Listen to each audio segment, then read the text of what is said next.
안녕하세요. 책과 함께하는 시간입니다.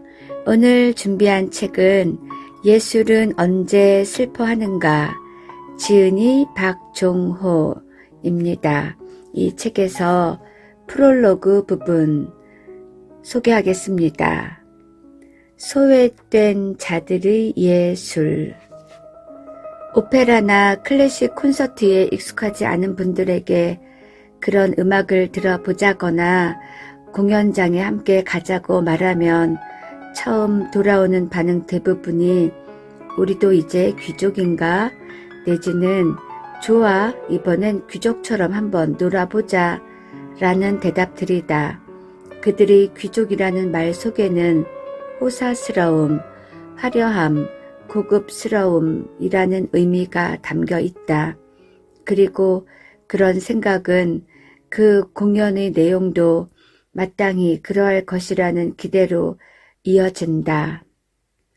유럽 유수의 극장이나 공연장을 가보면 일단 건물의 외관이나 분위기가 화려하다. 파리의 가르니에 극장이나 뮌헨의 국립오페라 극장 같은 곳은 문을 밀고 들어서는 순간부터 사람들이 기가 죽을 수밖에 없는 분위기다. 멀리 갈 곳도 없이 예술의 전당이나 세종문화회관의 인상도 그러하다. 그러니 사람들은 흔히 그런 극장에서 하는 공연은 오직 그곳을 자주 쉽게 드나드는 그들만의 잔치이자 그들만의 이야기일 것이라고 지레짐작할 수 있다. 그러나 사실은 그렇지 않다. 그렇게 외양이 화려한 곳에서 공연된다고 해서 내용도 그런 것은 아니다. 사실 명작이라고 알려진 작품들 대부분은 불쌍하고 외롭고 아픈 사람들의 이야기를 담고 있다. 우리는 흔히 그 사실을 간과한다. 가장 화려해 보이는 장르인 오페라를 보자. 주인공들도 화려하며 고귀한 지위의 사람들일까? 아니다. 아이다의 주인공 아이다는 비록 공주지만 패전해서 고국과 지위를 잃고 적국의 노예로 잡혀있는 몸종이다. 나비 부인의 초초상은 아버지가 돌아가시고 집안이 몰락하여 홀로 남은 어머니를 부양하기 위해 게이샤로 나선 소녀 가장이다. 라 보엠의 미미는 어린 나이에 병을 얻어 직업도 가질 수 없어 술을 놓아 근근히 살아가는 처녀다. 라 트라비아타의 비올레타 역시 고급 매춘부인 코르티잔으로서 겉으로는 화려한 생활을 하고 있지만 남자들에게 버림받고 결핵에 걸려 돈도 생명도 얼마 남지 않은 상태다. 카르멘의 여주인공은 담배 공장의 여공으로 내일도 없이 하루하루를 살아가는 사회 밑바닥의 집시다. 리골레토의 주인공 리골레토는 장애인으로 광대가 되어 남들의 비위를 맞추고 사는 비천한 인물이다. 이런 이해는 끝없이 될 수 있다. 이렇게 유명한 오페라의 주인공들은 거의 대부분 노예, 포로, 망명자, 창녀, 하녀, 병자, 장애인, 집시, 광대, 불황자 등 모두 사회의 마이너리티, 즉 소수자들이며 동시에 약자들이다. 그런데 어느 날 그들의 작은 창문에도 따스한 햇볕이 들듯이 인간다운 사랑이 한번 찾아온다. 그들은 혼신을 다해 그 사랑을 잡아보려 하지만 그들의 처지로는 그것도 여의치 않다. 사회가 그들을 매몰차게 짓밟는다. 그런 상황을 그린 것이 대부분의 오페라 내용이다. 그 드라마 속에서 주인공을 둘러싼 사람들은 현실 세상의 우리들처럼 소수자들에게 무관심하며 그들을 괄시하고 멸시한다. 간혹 그들을 사랑하기도 하지만 필요할 때는 이용하고 결국에는 버린다. 약자들은 우리가 속한 이 아름답고 공고한 사회에 진입하지 못하고 튕겨져 나가서 나뒹굴다가 버려져 결국은 처참하게 죽어가는 것이다.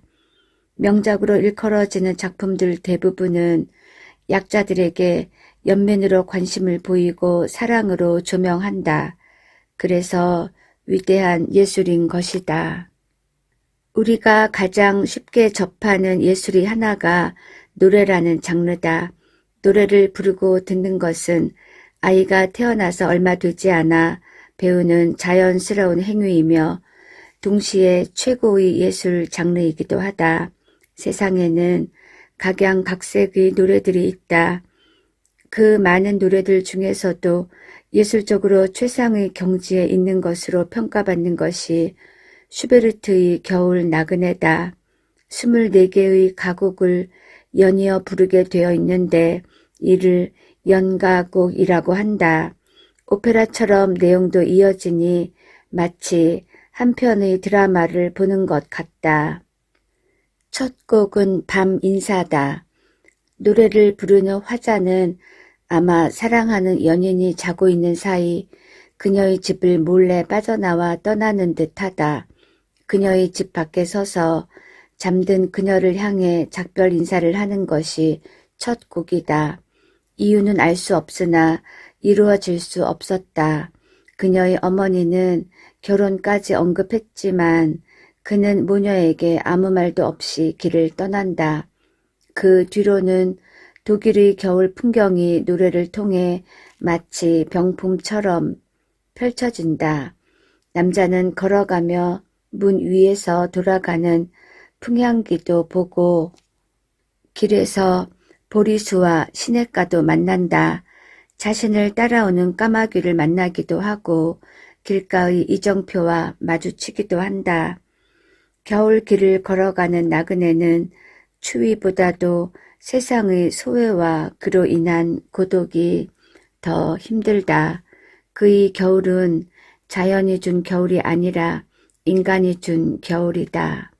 홀로 방랑의 길을 가던 그는 24곡에 이르러서야 비로소 자신이 아닌 다른 사람에게 관심을 갖는다. 바로 거리의 악사인데 이 겨울 나그네에서 노래하는 화자가 아닌 유일한 등장인물이 되는 셈이다. 거리의 악사는 추운 날씨에 길에서 손풍금을 연주하고 있다. 얼어붙은 그의 손가락은 굽어 있다.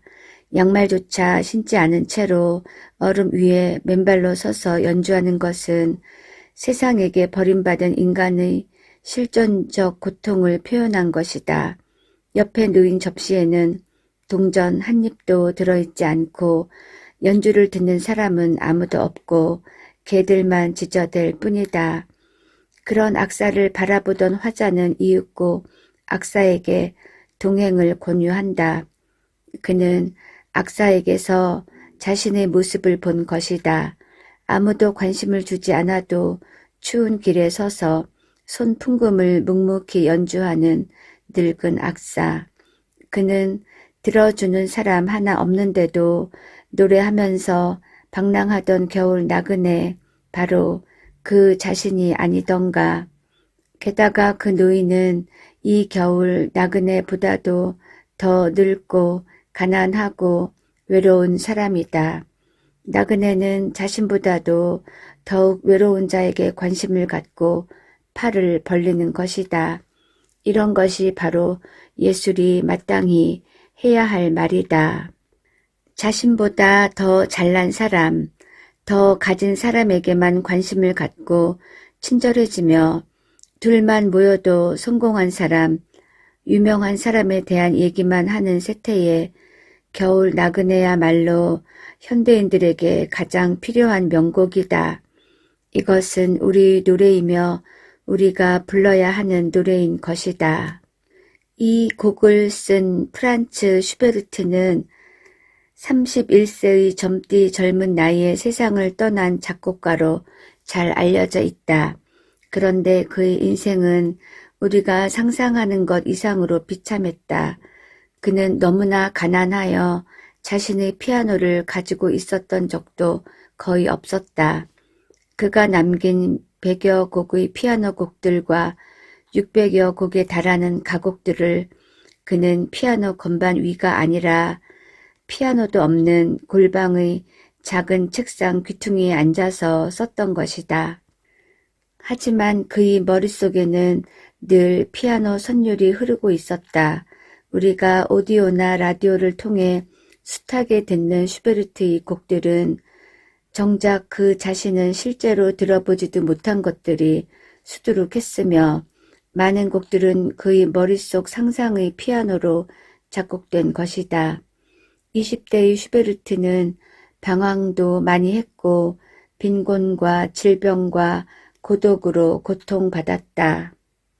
그럼에도 불구하고 그는 10년 정도의 짧은 기간에 무려 900여 곡의 주옥 같은 작품을 세상에 남기고 떠났다.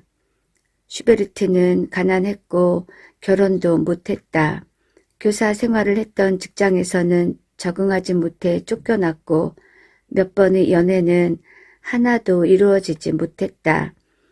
그는 자신의 외로움과 좌절을 음악으로 표현했고 그 대부분이 음악 역사상 최고 수준에 오른 곡들이었다.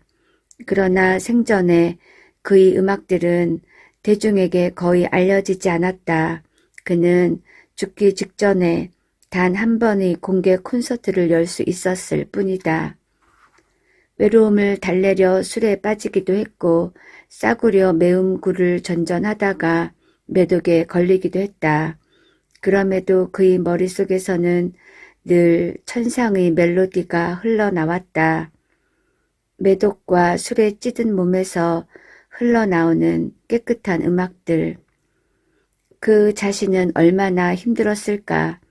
그는 세상에서 소외되었고 위안을 찾았던 홍등가에서조차 마음 놓고 타락할 수도 없어 역시 소외되었으니 이중으로 소수자였다. 즉 그는 인간의 어느 부류에도 안주할 수 없는 철저한 경계인이었다. 그러니 슈베르트 자신이 마치 겨울 나그네처럼 여겨진다. 그는 겨울이라는 세상에서 혼자 걸었던 나그네였다. 슈베르트는 어느 날 지인의 집을 방문했다. 그런데 마침 주인은 없고 다만 책상에서 한 권의 책을 발견한다. 그것은 그와 같은 시대의 시인이었던 비렐름 밀러가 쓴 연시집 겨울 나그네였다. 시집을 뒤적이던 슈베르트는 감동을 받는다. 시 한 수 한 수가 자신의 이야기인 것처럼 가슴에 꽂혔다. 책을 살 돈도 없었던 슈베르트는 친구에게 말할 틈도 없이 그 책을 외투 주머니에 넣어 가져갔다. 그리고 내리 24곡을 작곡한다. 슈베르트도 31세에 일찍 세상을 떠났는데 뮬러 역시 32세로 삶을 마감했다. 그러니 뮬러와 슈베르트는 닮은 점이 많다. 그러나 둘은 한 번도 만난 적이 없었던 것으로 추측된다. 하지만 죽은 뮬러의 시는 슈베르트의 음악을 빌려 최고의 노래로 다시 태어났다. 살았을 적에 뮬러는 나의 이 시들이 언젠가는 다른 사람의 손을 통해서 말로는 다하지 못한 음악이 될 수 있을지도 모른다 라고 말했다고 한다.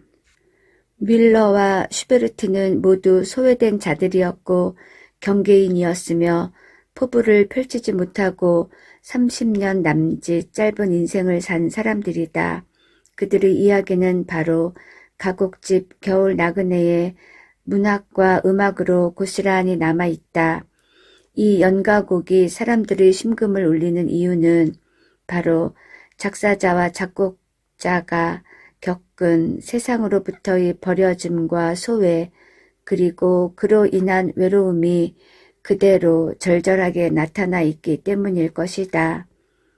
가장 외로웠던 두 예술가는 죽어서 하나의 명곡을 통해 함께 걷는다. 가장 힘든 상황에서 쓰인 예술만이 가장 큰 감동을 남기는 법입니다. 슈베르트의 말이다. 마이너리티, 즉 소수자는 누구인가? 우리 곁에는 늘 소수자들이 있지만 우리 관심을 받지 못하고 있다. 그들은 외롭고 소외된 사람들이다. 하지만 소수자들은 우리에게도 적잖이 힘든 사람들이기도 하다. 때로는 대하기 불편할 수도 있고 처음에는 다가가기 어려울 수도 있다. 그들이 소수자다. 하지만 그렇다고 해서 그들을 비난하거나 괄시해서는 안 된다. 소수자는 정해져 있지 않다. 모두가 두 눈을 가진 세상에서는 애꾸가 소수자다. 하지만 다들 애꾸인 나라에서는 두 눈을 가진 사람이 소수자가 될 수 있다. 우리 사회에서 당신이 가진 신념이 대다수의 생각과 다르다면 그때부터 당신은 바로 소수자로 전락할 수 있다. 나는 여기서 전락이라는 말을 썼다. 왜 전락인가? 우리 사회는 다수자를 중심으로 돌아가고 대부분의 사람들은 주류에 들고 싶어 한다.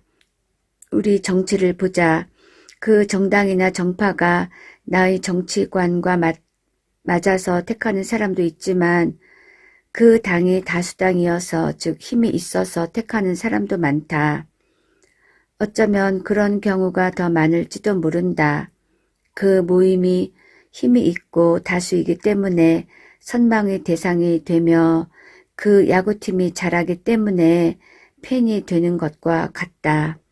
하지만 그럼에도 불구하고 소수자는 생긴다. 소수자는 크게 두 부류로 나눌 수 있다. 다수자가 되고 싶지만 될 수가 없어서 소수자가 되는 사람이 있고 일부러 소수자를 택하는 사람이 있다. 첫 번째 부류는 가장 안타까운 부류다. 그들은 다수자를 위해서 다수자에게 맞추어진 세상을 늘 소수자로서 힘겹게 살아가야 한다.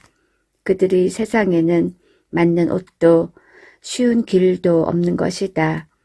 흔히 전통적으로 소수자를 5가지 큰 그룹으로 분류하곤 하는데 그것은 빈민, 장애인, 소수인종 또는 소수신앙인, 여성 그리고 청소년이다.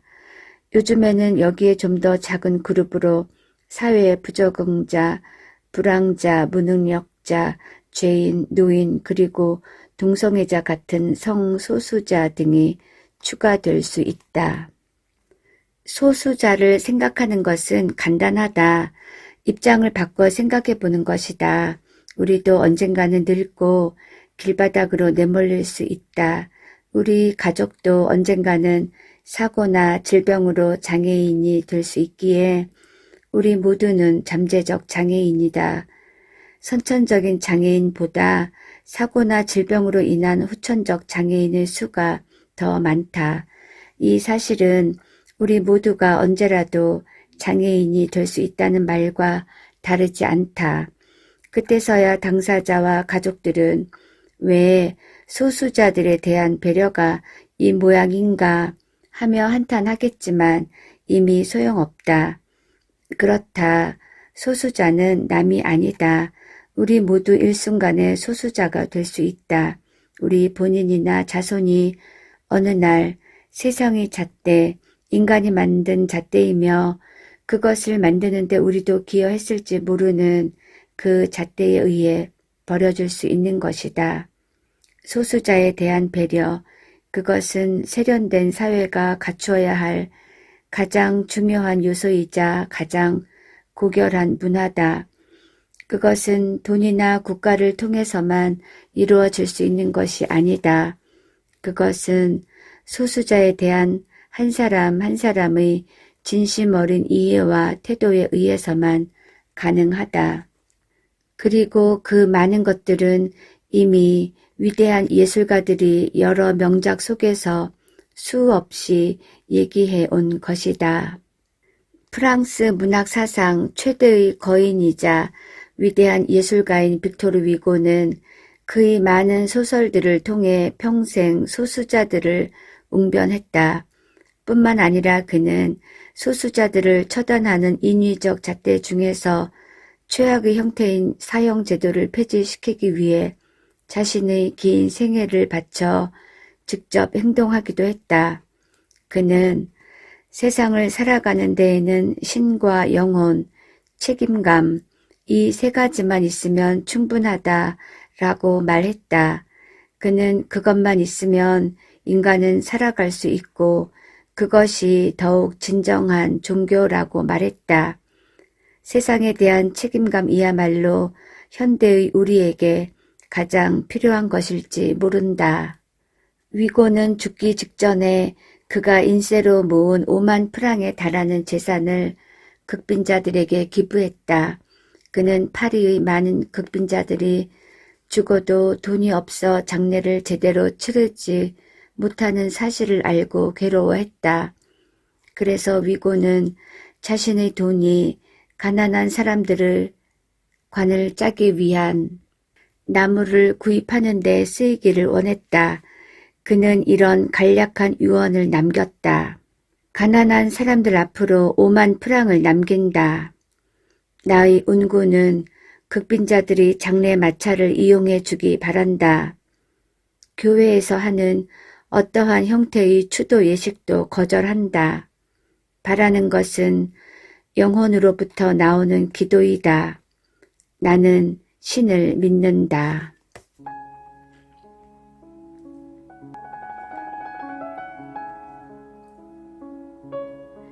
예술은 언제 슬퍼하는가? 책에서 프롤로그 소수자 부분이었습니다. 감사합니다.